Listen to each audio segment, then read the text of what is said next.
completely gaslit by the Minister of Finance's claim of economic victory today.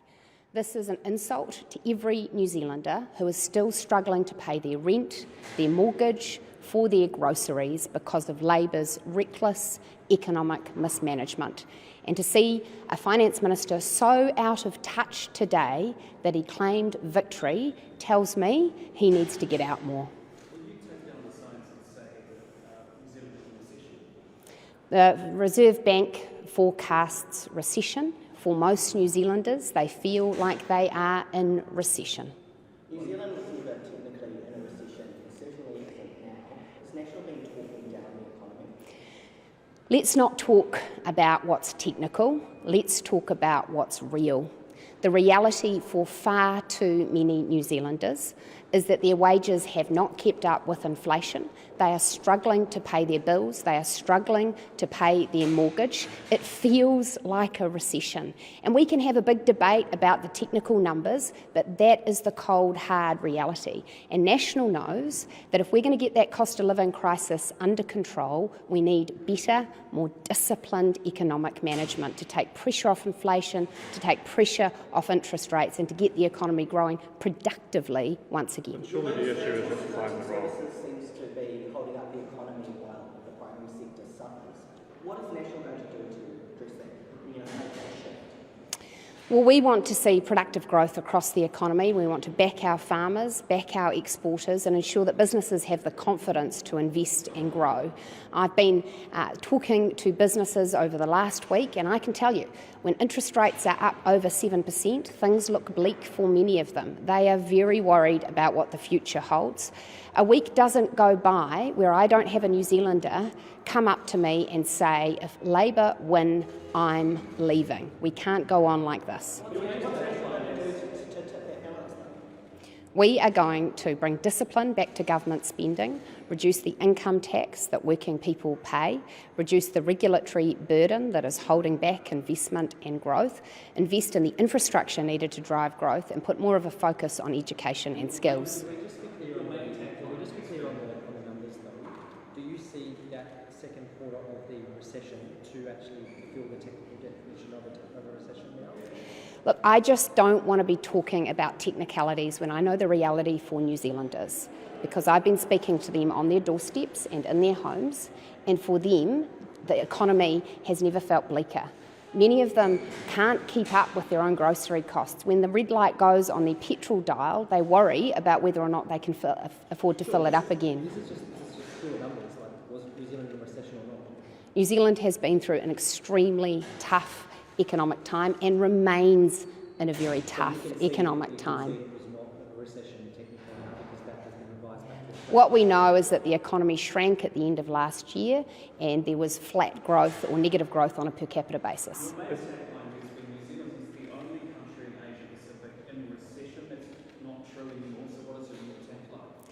That we are forecast to be one of the slowest growing economies in the world next year, that our cost of living crisis has dragged into its third year, that interest rates are extremely high, and that New Zealanders are doing it tough. And if Labor want the debate at this election to be about whether this is their idea of a great economy, then bring it on, because if this is as good as it gets under Labor, it's not good enough.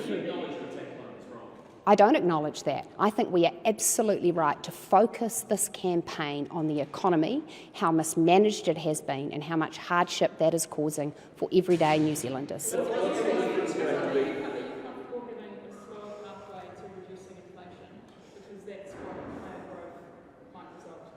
I want us out of this cost of living crisis. I want to see inflation coming down.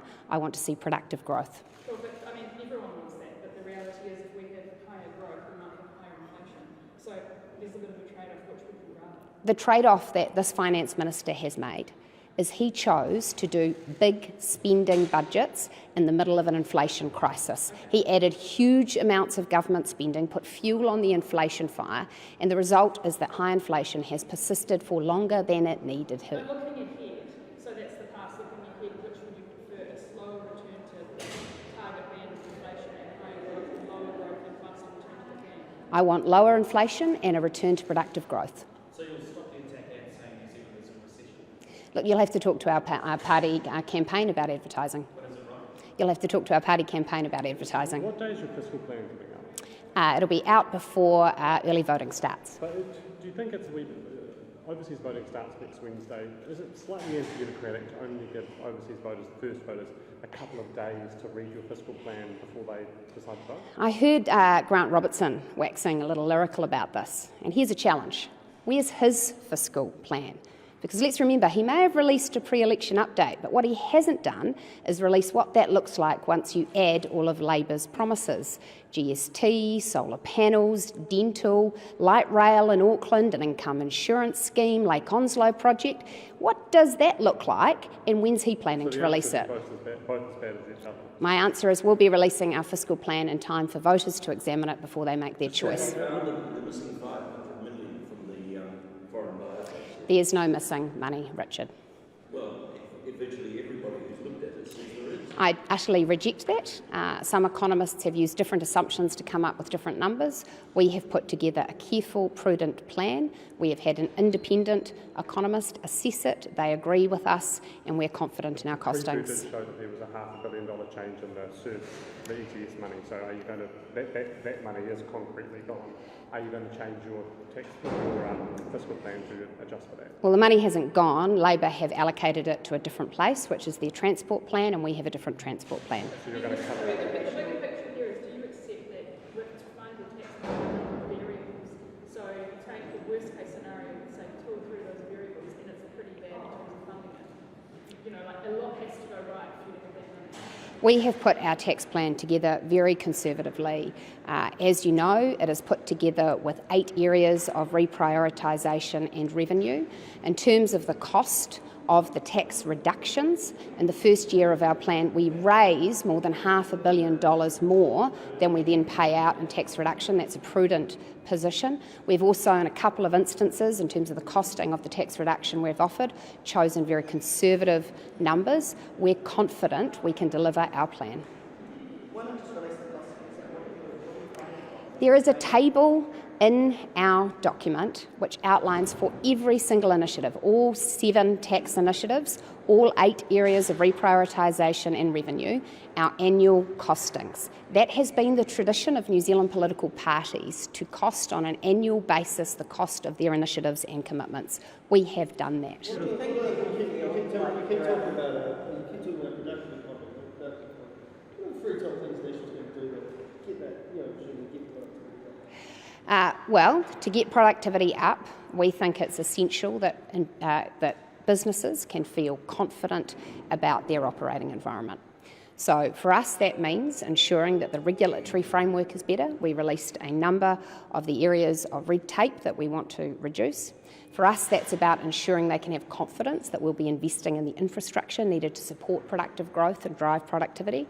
And for us, that's about education and skills. If we look ahead 10 years for this economy, we need to be very worried about its productivity on the basis that achievement in schools is declining on the basics. That's our future workforce, and we need them learning how to read, write and do maths a lot better than they are today. Your tertiary education policy put out this morning is heavily reliant on immigration. Why will that not be inflation? The export education industry is one that has brought huge benefit to New Zealand.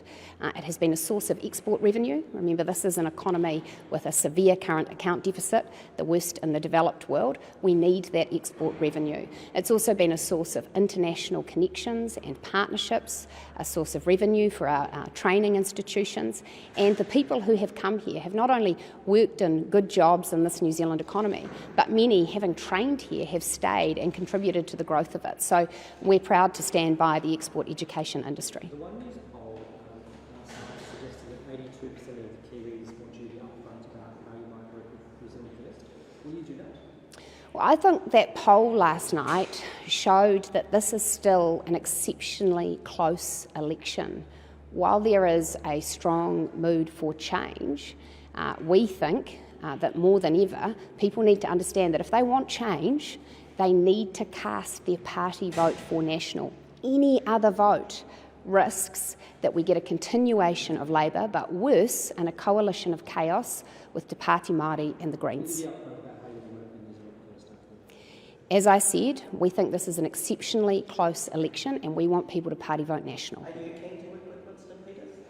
We want people to party vote for National, and we want to form a strong, stable government that will manage this economy and get New Zealand back on track. Do you need to campaign against New Zealand first, though, because they've said there will be more tax cuts because New Zealand can't afford it? We need to campaign for New Zealanders. We need to campaign for the New Zealanders who are struggling to pay their bills, who are worried about refixing their mortgage. We need to campaign for New Zealanders who feel unsafe in their communities, and we need to campaign for New Zealanders who want higher education standards, public services that deliver. That's what we're focused on.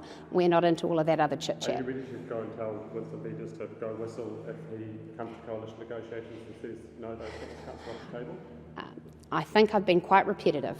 I am completely focused on asking people to party vote for National because it's my view that any other vote risks a coalition of chaos, Labour, Te Pāti Māori and the Greens, more economic mismanagement, an ongoing cost of living crisis and worse results for New Zealanders. The last poll showed that those voters are telling you that they want to know that when you sit down to coalition negotiations that those tax cuts that you've promised them are safe from Winston Peters.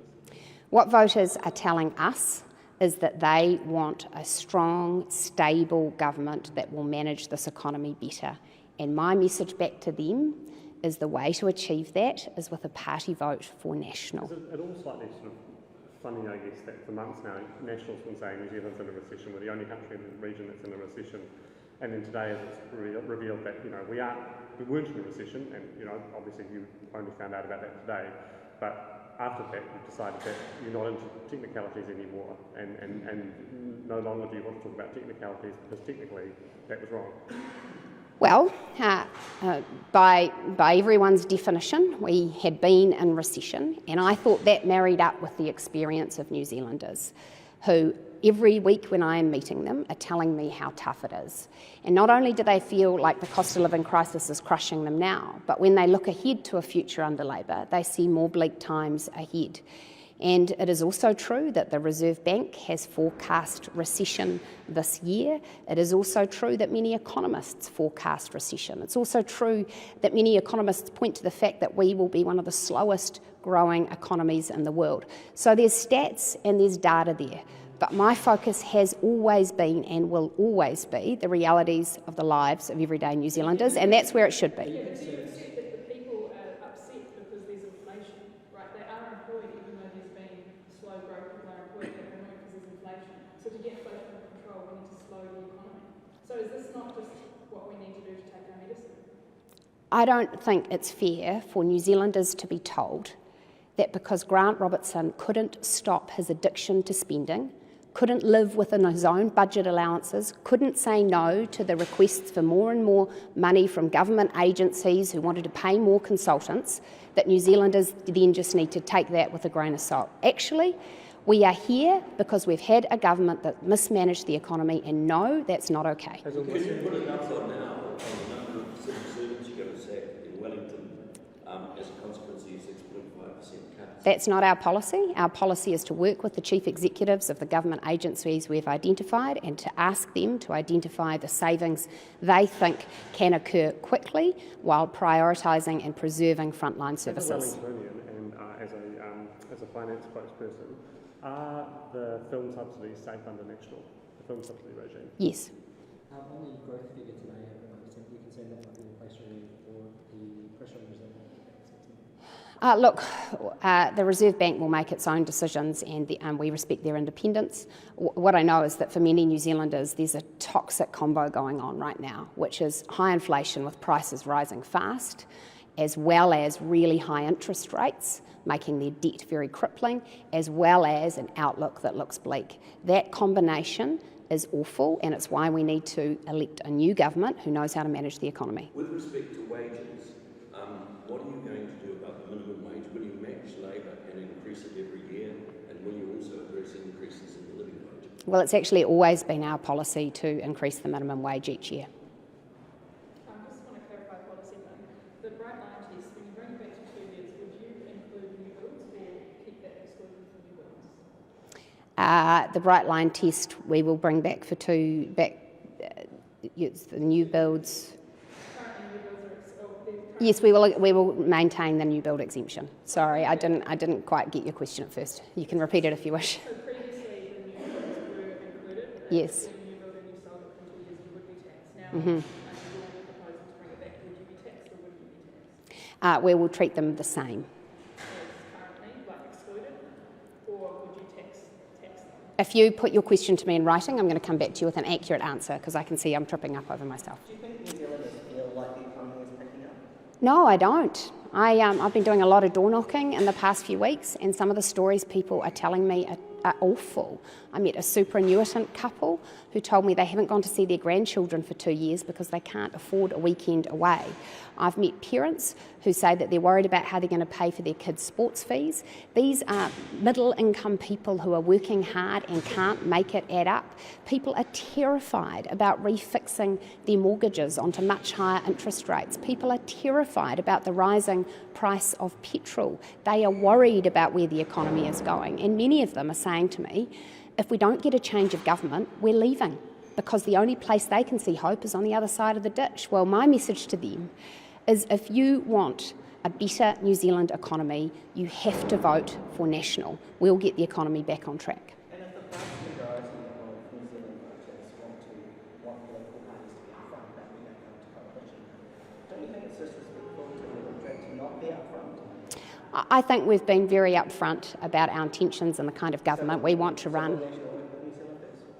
We've been clear that we want a party vote for National, and that is the best way to ensure a change of government. And I think New Zealanders are sending a very clear message that they want change too. So we're being straight with them. If you want change, party vote National. Look, we're now getting into discussions about coalition arrangements and confidence and supply arrangements. As you appreciate, those are ultimately matters for the leader. If you've got any other economic questions, I'm very happy to take them. National's finance spokesperson, will you go and talk to your campaign manager and reiterate to stop the recession attack ads? Look, you're very welcome to go and talk to our campaign manager. You will have noticed that our ads continually update throughout the campaign. Thank you.